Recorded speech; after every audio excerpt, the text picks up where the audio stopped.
Kalah kelas sulit untuk mengomentarinya. Rekrut pemain diaspora setidaknya 8 pemain untuk dinaturalisasi kalau ingin berbicara di Piala Dunia U17. Kalau tidak bisa jadi logo gol.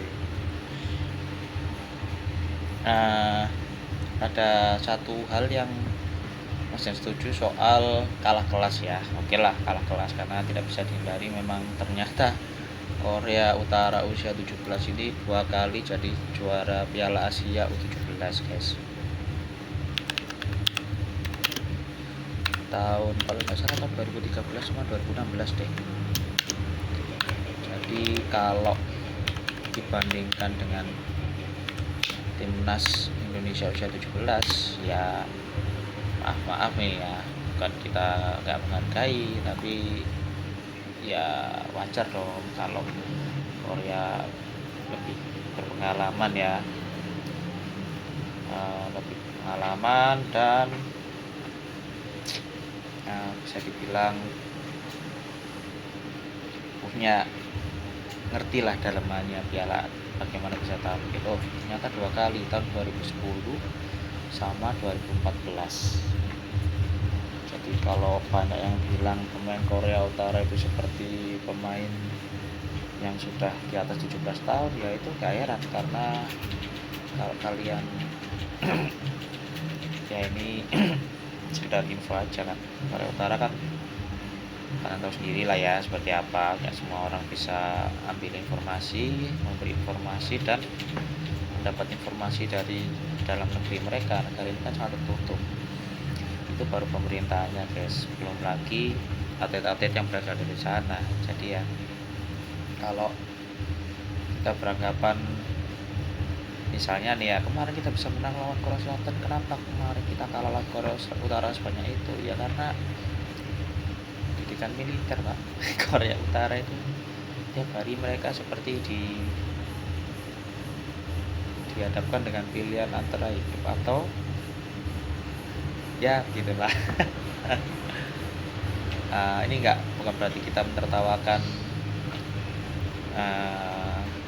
apa yang terjadi dengan adik-adik kita di Korea Utara sana, cuman ya itulah yang harus mereka alami, betapa kerasnya. Ya kalian lihat wajah mereka waktu mereka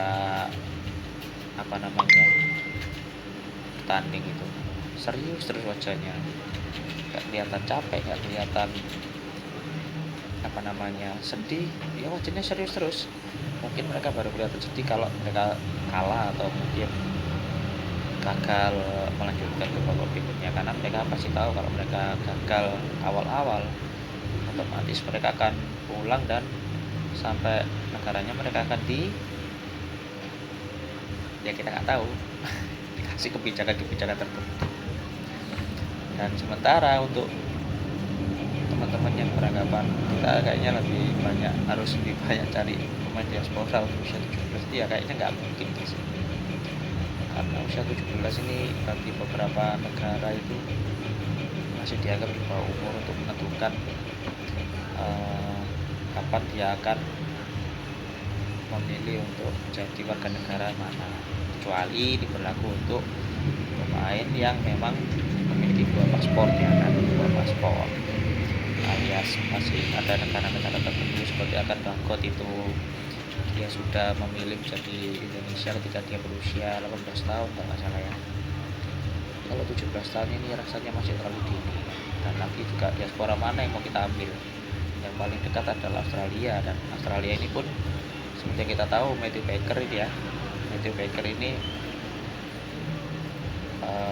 kebetulan dia ikut keluarganya di Australia, nggak terlalu jauh. Sementara Welper Jardim juga karena ibunya masih sering pulang kampung ke Indonesia gitu, meskipun dia lagi Brazil, tapi kan nggak mungkin kita harus ngandalin semua pemain diaspora kan.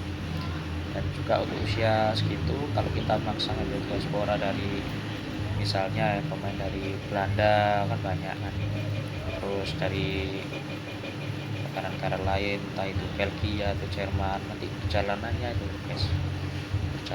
mereka dari negara orang tuanya, terus mereka harus datang, terus siapa yang akan membiayai mereka? Kan usia 17 ini kan belum bisa dibilang bisa hidup sendiri, maksudnya seperti pemain sudah memiliki gaji yang bisa untuk menentukan keputusan dan hidupnya sendiri, jadi ya rasanya nggak bisa deh, nggak mungkin deh. Itu pun apa untuk mendapatkan 7 atau 8 pemain diaspora ya nggak bisa, memang harus semuanya ditentukan oleh pembinaan dan perbaikan gizi serta pemilihan pemain-pemain yang memiliki postur yang bagus, dan itu nggak bisa setahun 2 tahun, pasti harus dari mereka ketika masih berusia 10 tahun ke bawah ya, 8, 9, 10 itu mereka sudah diberikan didikan masalah main bola, kemudian pembentukan gizi yang bagus, postur, larangan untuk mengkonsumsi makanan-makanan yang tidak disarankan, itu karena memang untuk olahragawan pasti harus dibentuk seperti itu ya. Kalau kalian misalnya ingin tahu contohnya ya Yao Ming itu legenda bola basket dari Cina, itu dibentuk itu guys dari kecil, makanya dia bisa melebihi tinggi dari pemain rata-rata NBA di Amerika. Terus salah satu contohnya adalah bintangnya Korea Selatan itu Son Heung-min, itu didikan itu guys. Son Heung-min, Wang Hee-chan, Lee Kang-in, itu kalian lihat meskipun mereka dari Asia tapi badannya kan ya gitulah. Kalau Indonesia sih mungkin yang bisa kita lihat dari segi fisik adalah Asnawi, dia sangat menempa sekali badannya, tapi ya gitu, sifatnya yang harus diperbaiki dari seorang Asnawi.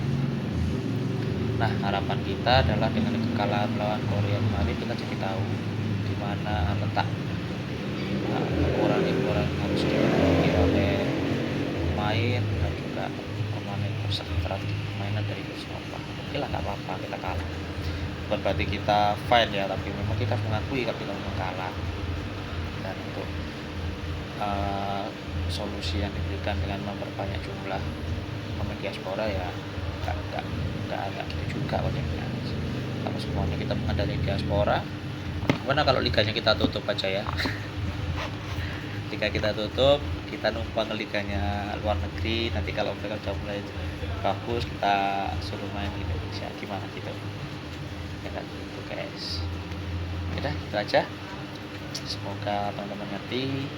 Nah juga ini masalah hajat hidupnya pemain ya, orang lain, jadi pemain itu berhak untuk menentukan bagaimana dia akan mengambil keputusan membela negara mana yang dia ingin bela, dan tidak ada penyesalan di kemudian hari. Harapannya untuk ini berlaku untuk yang main diaspora ya, kita berterima kasih kalau ada diaspora yang mau membela timnas, tapi juga kita menghargai keputusan mereka kalau mereka memilih untuk membela negara lain.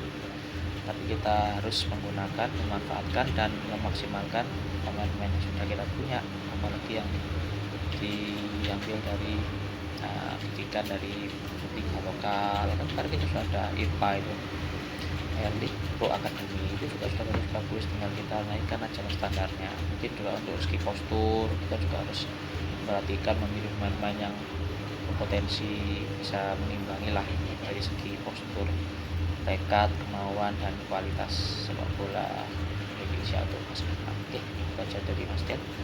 Semoga kita semua bisa lebih banyak belajar lagi dengan postingan. Kalau kalian punya komen pendapat lain, komen aja.